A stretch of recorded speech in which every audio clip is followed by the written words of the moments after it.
والديهم كافحوا معاهم.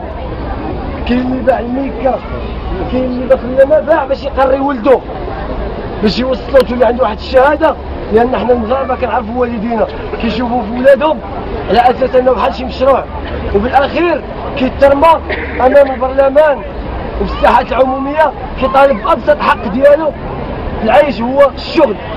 بقينا وتعبنا وشقينا ولما خرجنا بساقي لحونا، بقينا وتعبنا وشقينا ولما تخرجنا بساقي لحونا، بقينا وتعبنا وشقينا ولما تخرجنا بساقي لحونا.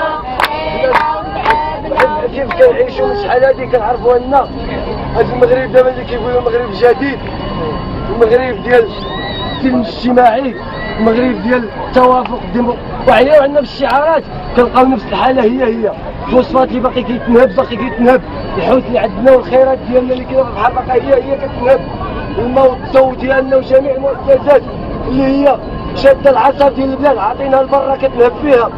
وشكون اللي كياخذ المناصب؟ كياخذوا ولادهم والناس اللي عندها الوساطات ديالها. هذا واقع كنعيشوه، علينا نطردوه، ولكن حنا كجزء من الشعب المغربي وكاطار توهان على عاتق ديال الهموم ديال الشعب المغربي، حنا كنناضلوا من اجل التحقيق ديال المطالب ديال الشعب كامله اللي من بينها المطلب ديالنا العادي تاعنا الشغل والتنظيم. وهاد الناس اللي تعتقلوا لا في حركه 20 فبراير لا في الاطارات المناضله الاخرى اللي ذكرت، تعتقلوا من اجل الشعب المغربي، ما تعتقلوش لاجل مصالحهم الشخصيه. مع العلم ان في هذه البلاد كيف كنعرفوا جميع حنا كاملين كنعرفوا الواقع اللي كتعيشوا هذه البلاد، واقع ديال ازمه اقتصاديه كيقولوا حقا راه البلاد الصناديق ديال اخوات.